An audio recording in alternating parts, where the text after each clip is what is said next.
Access denied.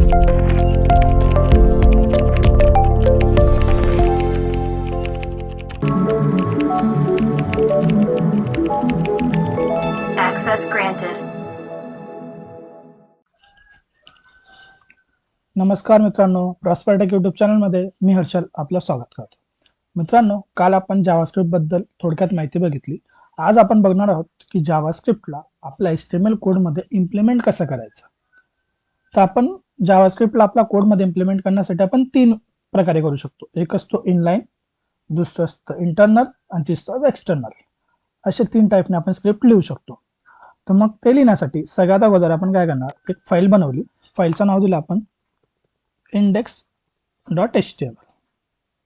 Okay, किंवा मग आपण असं देऊ शकतो tutorial1.html असं नाव आपण दिलं. हे लिहिल्यानंतर आता तुम्ही म्हणणार की सर तुम्ही तर HTML नाव लिहिलं. हो, HTML, कारण की आपल्याला HTML मध्ये यूज करायची ना जावास्क्रिप्ट, म्हणून आपण .html दिलं. 3 वेज असतात. एक असतो इनलाईन स्क्रिप्ट, इंटरनल स्क्रिप्ट आणि एक्सटर्नल स्क्रिप्ट. ज्यावेळेस आपण इनलाईन स्क्रिप्ट यूज करत असेल तर आपल्याला HTML पेजमध्येच स्क्रिप्ट लिहावे लागत असते. मग ते कसं लिहायचं, इथं आल्यानंतर सगळ्यात आधी आपला बॉयलर प्लेट कोड येणार, exclamation, doctype, HTML, meta tag, head वगैरे. इतकं आल्यानंतर आता इनलाईन स्क्रिप्ट म्हणजे काय, तर समजा आपण इथे एक बटन घेतलं. बटनला नाव दिलं आपण क्लिक मी, एवढं आपण नाव लिहिलं. आता हे लिहिल्यानंतर आपल्याला काय करायचं आहे, जावास्क्रिप्टचा वापर आपण कायसाठी करतो, तो वेब पेजेस डायनॅमिक करण्यासाठी, किंवा युजरने एखादा इव्हेंट कॉल केला, जसं बटनला क्लिक केलं, डबल क्लिक केलं, त्यानंतर काहीतरी इव्हेंट कॉल झाला पाहिजे, त्यासाठी आपण जावास्क्रिप्टचा वापर करतो. एवढं लिहिलं आणि आपण याला रन केलं. आता रन करण्यासाठी आपण काय करणार, इथं गो लाईव्हवर क्लिक करायचं. गो लाईव्हला जर क्लिक केलं तर आपलं आउटपुट पेज ओपन होणार. हे बघा, आपण प्रोग्राम रन केल्यानंतर इथं क्लिक मी बटन दिसतंय आपल्याला, आपण जे बटन बनवलं HTML मध्ये. पण आपण जर याला क्लिक करतोय ना, तिथं काहीच ऑपरेशन परफॉर्म होत नाही.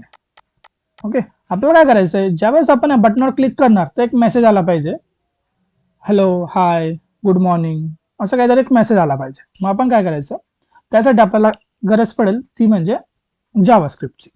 तर जावास्क्रिप्ट लिहिण्यासाठी मी तुम्हाला बोललो की जावास्क्रिप्टमध्ये आपण 3 प्रकारे इम्प्लिमेंट करू शकतो जावास्क्रिप्टला आपल्या HTMLच्या पेजमध्ये.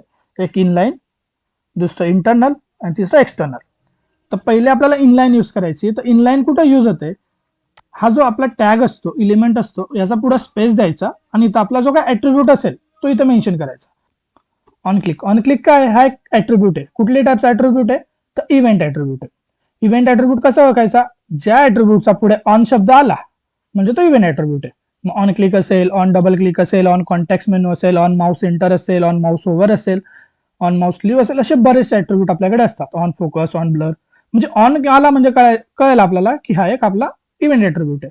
मग याच्यामध्ये आपण काय केलं, अलर्ट यूज केला. अलर्ट काय आहे, हा एक प्रीडिफाईन्ड फंक्शन आहे जावास्क्रिप्टचा, म्हणजे आधीपासून बनलेला, तो प्रीडिफाईन्ड आहे. याला इथं आपण लिहिलं, हाय, गुड मॉर्निंग,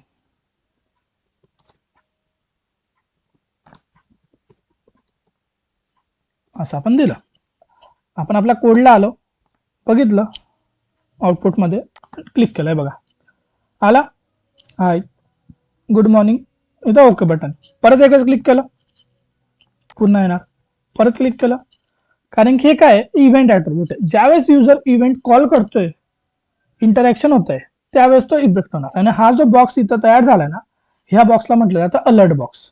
हे बघा, हा एवढा बॉक्स आहे, याला म्हटलं जातं अलर्ट बॉक्स. ओके, कोडमध्ये आल्यानंतर आपण बघितलं बघा, या पद्धतीने ज्यावेळेस आपण जावास्क्रिप्ट लिहिणार तर याला म्हटलं जातं तुमचं inline script. Inline script. Okay, दुसरी असते आपल्याकडे इंटरनल स्क्रिप्ट. आता इंटरनल स्क्रिप्ट कशी असते, तर ज्यावेळेस आपल्याला जावास्क्रिप्ट लिहायची आहे पण आपल्याला टॅग मध्ये नकोय, सेपरेट लिहायची असेल, तर त्यासाठी आपण स्क्रिप्ट टॅगचा वापर करू शकतो. स्क्रिप्ट टॅगचा वापर कसा करणार, मग इथं आलो, हेड सेक्शन मध्ये स्क्रिप्ट टॅग ओपन करायचा आणि स्क्रिप्ट टॅग क्लोज करायचा. ओके, आणि याला आपल्याला समजा इथे एखादा मेसेज आपल्याला प्रिंट करायचा, मग आपण इथं काय लिहू शकतो, डॉक्युमेंट डॉट राईट हाय, असं आपण दिलं. ओके,